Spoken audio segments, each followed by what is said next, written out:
Baik, bismillahirrahmanirrahim. Alhamdulillahirabbil alamin. Wassalatu wassalamu ala asyrafil anbiya'i wal mursalin, nabiyina Muhammadin wa ala alihi wa sahbihi ajma'in. Asyhadu an la ilaha illallah wahdahu la syarika lah wa asyhadu anna Muhammadan abduhu wa rasuluhu amma ba'd. Baik.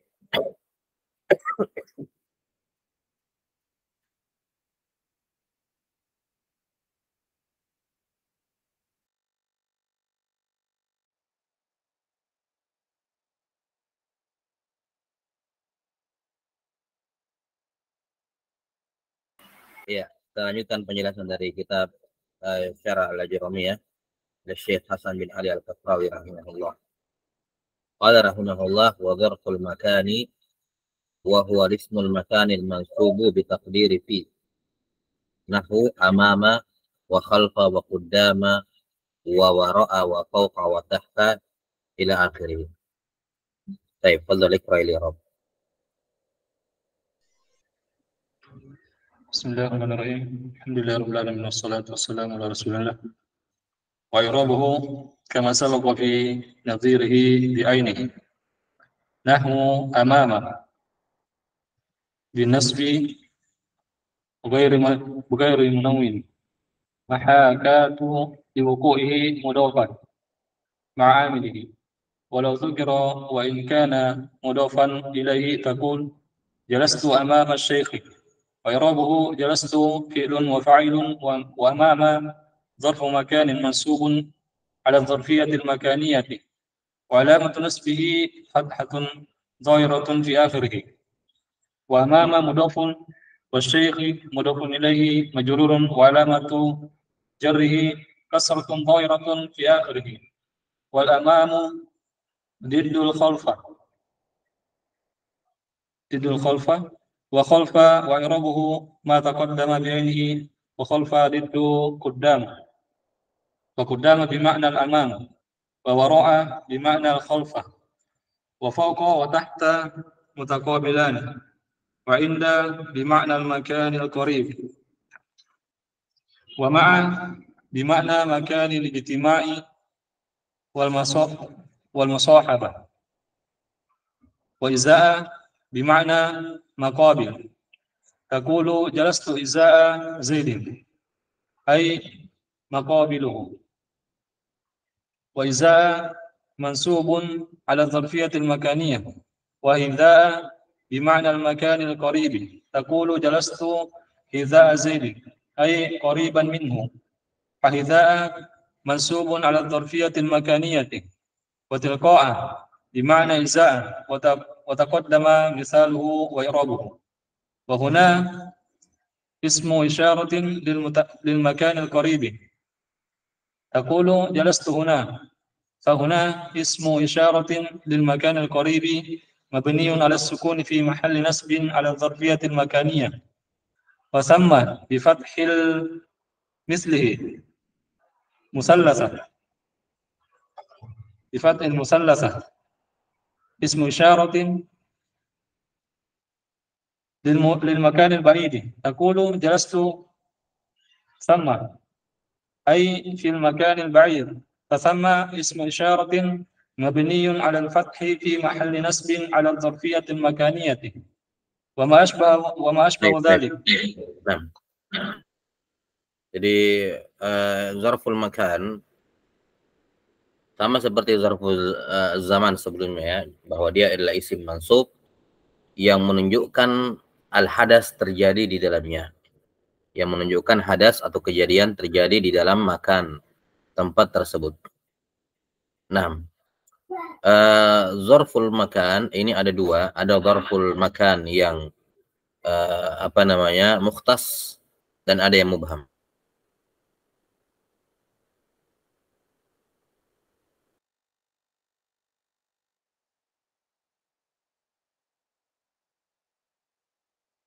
Iya, jadi ada zarful makan yang mukhtas dan ada yang mubham. Yang disebutkan di sini oleh Ibnu Al-Ajram semuanya adalah yang mubham, yakni yang tidak diketahui awal dan akhirnya. Tidak ada sebagaimana zaman kemarin ini. Kalau zaman mubham kan awal waktu sama akhir waktu tidak diketahui. Maka di sini zarful makan yang mubham adalah awal tempat sama akhirnya ini tidak diketahui. Semua yang disebutkan di sini adalah zarful zaman yang mubham. Adapun yang mukhtas adalah yang jelas. Awal, titik awal dan titik akhirnya. Misalnya masjid, masjidun, baitun, ya, qaryatun dan seterusnya, baladun. Ini semua ada titik awal, titik akhirnya. Jelas patokannya. Nah, adapun yang zarful zaman yang makan yang mubham tidak jelas. Misalnya kayak amama di depan. Ya, depannya ini dari mana? Dikatakan misalnya amama Zaid, depannya Zaid. Taib, dari titik mana depannya Zaid dan sampai mana? Ya, kalau saya Zaid berdiri misalnya kemudian dikatakan amamahu, maka mulai dari pas depan batang hidungnya sampai ratusan kilo, ribuan kilo ke depannya masih bisa dikatakan apa? Amam misalnya. Misalnya, masih bisa dikatakan amam karena patokan awal dan akhir dari amam tidak jelas. Pokoknya di depan aja. Ya. Nggak diketahui, mubham. Baik. Demikian pula semua yang disebutkan di sini oleh penulis rahimahullah. Nah, kemudian alasan penulis rahimahullah hanya menyebutkan zarf makan yang mubham sebagai isyarat bahwa zarful makan yang bisa menjadi maf'ulun fihi, yang bisa mansub ala dzarfiyah sebagai maf'ulun fihi, hanyalah yang mubham.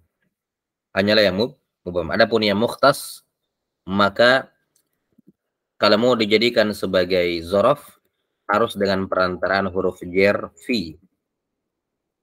Tanya saya sholat dalam masjid, saya tidak boleh mengatakan sholaitul masjidah. Saya jadikan masjid sebagai maf'ul fihi, tidak boleh.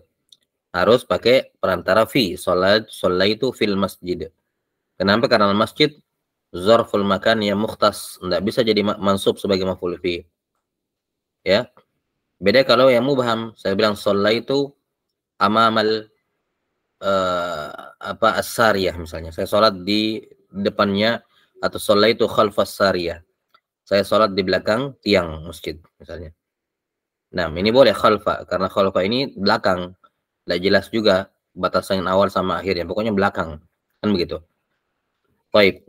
Ya, ini asal penggunaannya ya tidak jelas. Adapun kalau dikaitkan misalnya khalfa as-sariyah amama Muhammad, berarti dari depannya Muhammad gitu. Tapi akhirnya sampai mana kan tidak jelas, tetap tidak jelas. Baik. Maka di sini isyarat dari beliau bahwa yang bisa menjadi maf'ul fihi hanyalah zarful makan yang mubham. Adapun yang mukhtas tidak boleh. Ya, kecuali pakai perantaran huruf jar yang bermakna zarfiyah yaitu fi. Baik, kemudian di sini disebutkan yang pertama amama mansub bi ghairi mansub bin nasbi. Ya. Amama bin nasbi ghairu munawwan atau bisa juga ghairi munawwan. Nah, ghairi munawwan ghairi munawwanin, tidak bertanwin, amama maksudnya. Muhakah. Ya, amama di sini tentu saja dikatakan dia zarful makan bukan sekedar amama titik sampai situ. Tapi dalam konteks menghikayatkan. Maksudnya liuqu'ihi mudhafan ma'a fa'ilihi law dzukira. Yani amama menjadi zarful makan kalau dia menjadi mudhaf ya disertai dengan amilnya, ada amil sebelumnya dan ada mudhaf ilahi setelahnya. Ada amilnya ya law dzukira. Ya, seandainya disebutkan. Yani kalau kita mau menyebutkan amilnya. Jadi takdirnya di situ nahwu misalnya jalastu amama syekh. Takdirnya begitu. Cuman semua dihilangkan kecuali kata amama. Nahwu amama. Takdirnya misalnya jalastu amama syekh. Jelas ya? Baik. Jadi itu makna muhaka sudah disebutkan ya dua kali kayaknya. I'rabnya jelas. 6. Wal amam liddu al khalf. Baik. Di sini berpasang-pasangan ya. Amama itu kebalikan dari khalfa. Amama depan, khalfa belakang. Kemudian kudama dengan waro'a sinonim. yakni kudama sinonim dengan amama, sementara waro'a sinonim dengan khalfa. Ya. Ya, qudama sinonim dengan amama, wara'a sinonim dengan khalfa. Nah, khalfa liddu qudama gitu ya. Wa qudama bima'nal amam wa wara'a bima'nal khalf. Wa fawqa wa tahta ini juga mutaqabilan, berpasangan juga. Fawqa di atas, tahta di bawah. Inda bima'nal makanil qarib.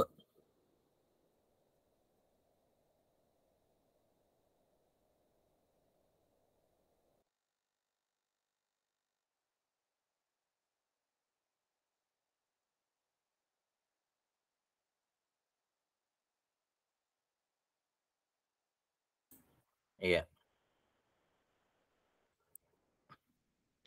Ma'a bermakna makanil ijtima' wal musahabah.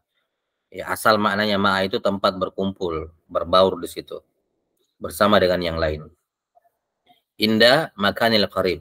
Jalastu inda al-ustadz, yang dekat dengannya, dekat dengan ustadz gitu. Di mana inda di sini qaribnya mau dari depan, dari belakang, dari samping, kanan kiri, pokoknya dekat.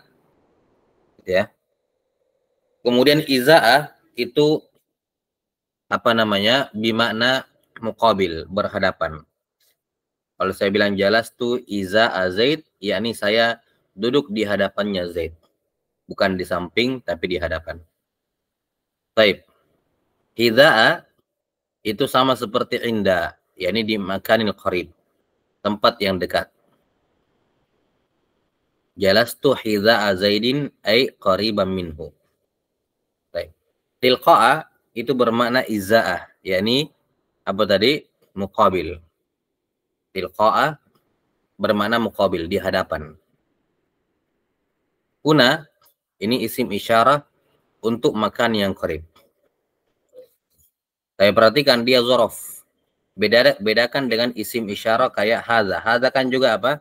Untuk menunjuk sesuatu yang dekat. Isim isyarah juga kan? Hadza, hadhihi, ya. Kalau tempat yang jauh, dzalika, itu semua isim isyarah.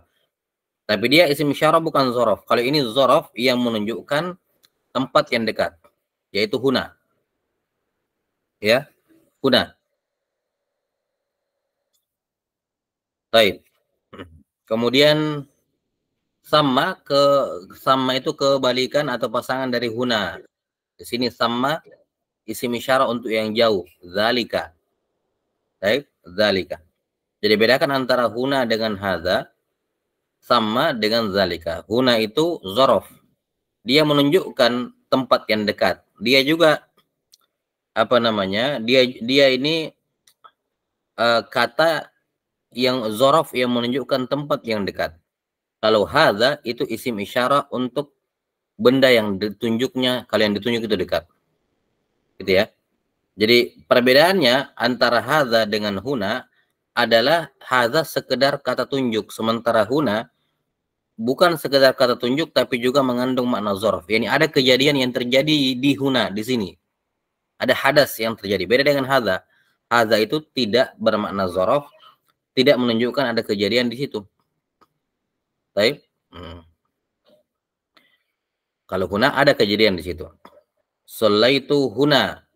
Misalnya dia masuk ke dalam masjid, kemudian dia menuju tempat tertentu, dia misalnya suruh orang sholat, kemudian dia katakan sholli huna. Kamu sholat di sini. Dia nunjuk ke tempat itu, dan ada pekerjaan sholat yang akan terjadi di situ. Jelas ya? Beda kalau hadza. Hadza ini tidak menunjukkan zorof, hanya sekedar kata tunjuk saja. Demikian pula sama. Sama itu kata tunjuk sekaligus zorof. Ada kejadian yang terjadi di dalamnya. Jelas ya? Nah, beda dengan zalika. Zalika hanya menunjukkan hanya untuk kata tunjuk saja. Wa ma ashbaha dzalik. Nah, tafadhal iqra. Bismillah. Wa ma asba'u dhalik min asma'il makan lahu yamin wa shimal wa barid wa farsakh wa mil wa majlis wa maq'ad wa marna wa mas'a wa manzil wa masjid wa bil ma'na syar'i lal urfi wa yarabuhu ala wazani ma qablahu إلا أن مرمى ومسعى منسوبان بفتحة مقدرة على الألف التعذر، يعني أن الظرف المسمى. Asbuk. Nah, wa ma asbaha dzalik, yakni yang semisal dengannya berupa zorof makan yang mubham, al-mubhamah. Ya, contohnya yamin kanan. Kanan batasannya dari mana sampai mana enggak jelas. Shimal, barid. Ini kalau nama ukuran jarak, barid, farsakh, mil. Ini dikatakan mubham bukan karena enggak jelas berapa satu farsakh itu berapa. Kalau nggak salah satu farsakh berapa? 4 kilo ya, 4 kiloan kalau nggak salah. Iya. Ya, 6. Barit juga ada ukurannya, ya. Mil juga ada ukurannya. Jadi misalnya satu barit berapa kilo, satu farsakh berapa kilo, satu mil berapa kilo, itu kan jelas, ya. Terus kenapa dikatakan farsakh, barit dan mil itu mubham? Padahal kan jelas farsakh sekian kilo. Kita katakan ketidakjelasannya bukan dari konversinya, tapi dari titik awalnya di mana. Misalnya saya mau membeli satu farsakh tanah, misalnya ya. Ya. Taib. Satu farsakh kan sekian kilo misalnya. Tapi titik awal sampai mananya, dari mana sampai mana, asalnya tidak jelas. Farsakh itu termasuk mubham, nggak jelas. Awalnya dan akhirnya. Walaupun farsakh kita tahu sekian kilo, tapi sekian kilo ini awalnya dari mana, tidak ditahu. Itu bisa dari mana saja, mubham. Bisa dari kanan, dari kiri ya, dari titik ini, titik itu, ya, memanjang ke sana. Ya, intinya farsakh, mil dan barit bisa digunakan di mana saja, walaupun ukurannya jelas tapi tidak tertentu. Karena itulah dikatakan mubham. Demikian pula majelis. Majelis di sini yang dimaksud adalah tempat duduk.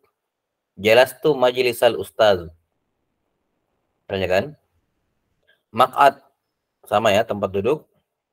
Majelis dengan maq'ad di sini bukan bermakna bendanya ya, kursi, bukan. Tapi tempat duduk. Di mana semua majelis dan maq'ad dikatakan mubham karena semuanya. Kalau saya duduk di kursi, kursi sekarang jadi majelis. Saya duduk di kasur, ya sarir sekarang jadi majelis. Saya duduk di lantai, majelis, kan begitu. Jadi dikatakan mubham karena majelis diitlaqkan untuk apa saja yang kita duduk di atasnya. Bisa dikatakan majelis atau maq'ad. Marma, ini juga marma, tempat melempar. Ya kan? Tempat melempar. Mas'a, tempat apa namanya? Tempat sa'i. Ya, asal sa'i kan bermakna berlari ya, berlari kecil. Asalnya gitu. Baik. Ini semua apa? Ini semua zarfu apa namanya? Al-zaman yang mubham. Baik, marma di sini bukan tempat melontar jumrah, romyul jamrah, karena kalau seperti itu kan berarti dia mukhtas, ketahuan batasannya. Karena melontar jumrah kan cuma ada batasnya dari sini sampai sini. Tapi yang dimaksud dengan marma, dengan demikian pula mas'ah di sini secara bahasa ya. Marma tempat melempar, mas'ah tempat apa namanya? Berlari-lari kecil gitu. Kemudian wa manzil, tempat tinggal. Juga sama, manzil. Ini juga mubham. Bukan bait, perhatikan kalau bait mukhtas. Dar mukhtas. Kalau manzil itu mubham. Tempat tinggal tidak mesti bait, tidak mesti misalnya apa? Kenapa? Karena baitun itu apa namanya? Ada batasannya, rumah. Berapa kali berapa? Tipe 36 misalnya. Dar ya kan? Itu berarti mukhtas. Kalau manzil kan tempat nuzul. Tempat singgah. Iya. Tempat iya. Enggak jelas ya batas apa namanya? Dia mubham. Beda dengan dar atau bait. Kemudian disebutkan yang lain adalah masjid dengan syarat secara bahasa dengan makna syar'i bukan makna urfi. Nah, ini juga masjid kalau dalam definisi urfi adalah bangunan yang kita pakai untuk sholat. Nah itu kan mukhtas, bukan mubham kalau yang dimaksud masjid dalam makna urfi. Tapi masjid dalam makna syar'i adalah semua tempat yang dipakai sujud, yang dipakai sholat. walaupun tidak ada bangunannya, seperti lapangan, ya kan? Ya, di pematang sawah kalau bisa gitu ya. Dimanapun orang sholat dikatakan itu masjid. Itu definisi syar'i. Nah, definisi syar'i yang tempat sholat dengan syarat apa namanya? 6. Itu dibahas di fikih. Intinya adalah masjid adalah tempat yang dipakai sholat. Tempat yang dipakai sholat dengan makna syar'i, bukan makna urfi. Karena kalau urfi kan masjid itu bangunan, dan itu berarti mukhtas. Tapi kalau masjid dalam makna syar'i itu mubham. Karena di mana saja dari belahan bumi ini bisa dipakai sholat. Baik. Kemudian i'rabnya jelas. Qala rahimahullah yakni anna dzarfa al-musamma maf'ulan fihi yanqasimu ila dzarfi zaman wa huwa al-ismu ad-dallu 'ala az-zaman sawa'un al-mubham wal mukhtas al-mansub bi lafzi 'amilihi ad-dalli 'ala ma waqa'a fihi 'ala ma'na fi adz-dzarfiyah. Kata beliau, maksudnya zaraf yang dinamakan di sini sebagai maf'ul fihi, terbagi menjadi dua. Yang pertama, ila zarfi zaman, terbagi menjadi zarfuz zaman. Apa itu zarfuz zaman? Dia adalah isim yang menunjukkan waktu. Baik waktunya itu mubham maupun mukhtas, yang dia mansub, di mana amil nasabnya adalah apa? Bilafzi amili. Dia mansub oleh amilnya. Yani dalam hal ini pada contoh-contoh di atas semuanya fiil. Jelas tu. Ya, jelasakan fiil. Jadi amilnya yang manasab maf'ul fihi adalah fiil. Iya, adalah fiil atau yang semana dengan fiil. Kemudian alama waqa'a fihi, ya. Nah, yang mana amil tersebut terjadi di dalamnya, yani fiil itu terjadi di dalam waktu tersebut. Ala makna fi adz-dzarfiyah, dengan takdir ada huruf fi di situ. Ya. Contohnya nahwu qadimtu yaumal jumu'ah. Jadi kudum terjadi pada yaum. Yaum ini maf'ul fihi. Kenapa? Dia isim ya yang menunjukkan waktu, dan yaum itu mubham. Hari ini sekarang kita ini yaum, besok yaum juga, besok yaum juga. Yani kalau kita berbicara di hari itu, maka itulah yaum. Kan begitu? Ya. Dari terbit fajar sampai tenggelamnya matahari, kan begitu? Yaum. Baik. Maka yaum ini lafaz yang mubham.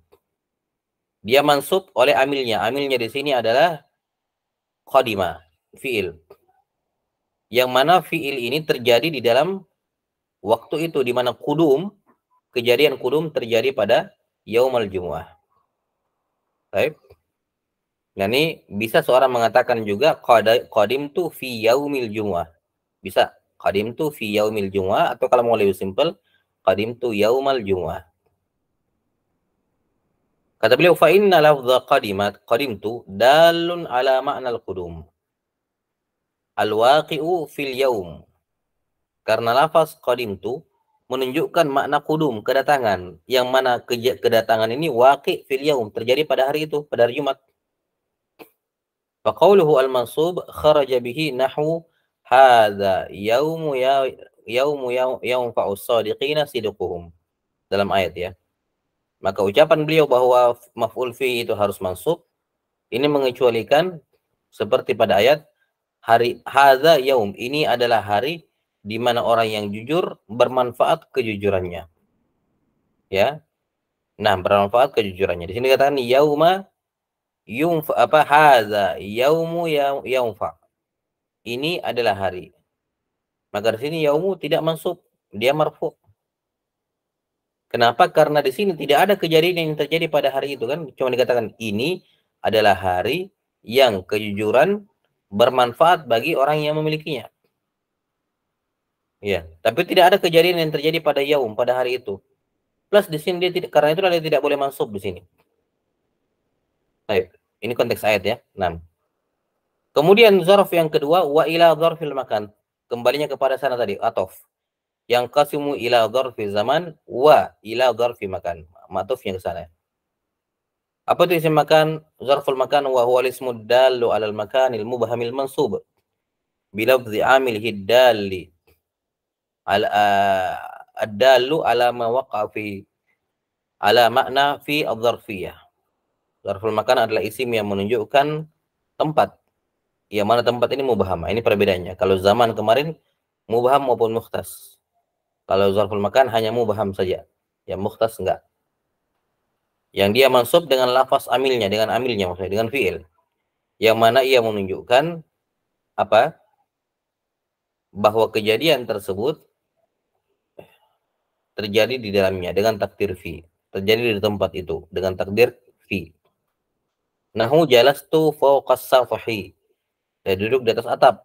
Fa inna lafdha jalastu dalun ala ma'na al-julus. Ini yang pertama. Jalastu mengandung makna al-julus. Yang kedua, al-waqi fi fil makani al-ali. Ya. Di mana kejadian duduk ini terjadi di tempat yang tinggi, safah, atap gitu.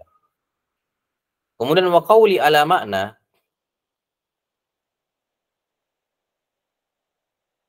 fi apa ini? Fi ula min qawlihi bi taqdiri fi fa inna zarfal makan ma la tuqaddaru ma'ahu fi ka inda atau aula. Wa qawli ala makna fi aula min qawlihi bi taqdiri fi. Nah, ini. Oh iya. Syekh siapa namanya Hasan Al-Kafrawi menggunakan ke ibarat, perhatikan bahwa pada zarful makan ini waqa'a fihi, ya kan, apa ala makna fi, ya, bahwa pada zarful makan padanya ada makna fi.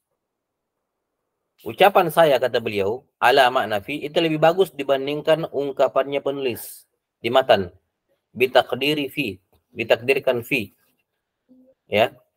Jadi ucapan saya wa qauli, ya, apa ucapan saya, kata Al-Kafrawi, ala makna fi, yakni yang semakna dengan apa fi atau yang semakna dengannya. Jadi tidak mesti fi, imma fi atau semakna dengannya. Itu lebih bagus dibandingkan yang menyempitkan seperti ucapan Ibnu Jarom bitakdiri fi. Pokoknya takdirnya fi saja. Ya. Ibarat saya, kata Al-Kafrawi, lebih bagus. Kenapa? Karena di antara zarf zaman ada yang tidak bisa ditakdirkan fi. Seperti indah. Jalastu indal ustadz, nggak bisa jalastu fi indi ustadz, nggak bisa. Jelas ya? Nah, maka di sini semakna dengan fi, walaupun bukan fi. Makanya ucapan beliau ala makna fi lebih bagus dibandingkan apa? Ucapan penulis rahimahullahu taala. Iya, bi takdiri fi gitu. Karena kalau bi takdiri fi seakan-akan pokoknya takdirnya harus fi, bi takdiri fi. Tapi kalau dikatakan ala makna fi, menunjukkan bahwa takdirnya bisa jadi fi atau yang bukan fi tapi semakna dengannya. Nah, maka ucapan Al-Kafrawi lebih luas. Wallahu a'lam bissawab. Saya cukup dulu sampai sini zarfu pembahasan maf'ul fi, selanjutnya al-hal. Wallahu a'lam bissawab. Sallallahu ala nabiyyina Muhammadin wa ala alihi wa sahbihi wasallam. Alhamdulillahirabbil alamin.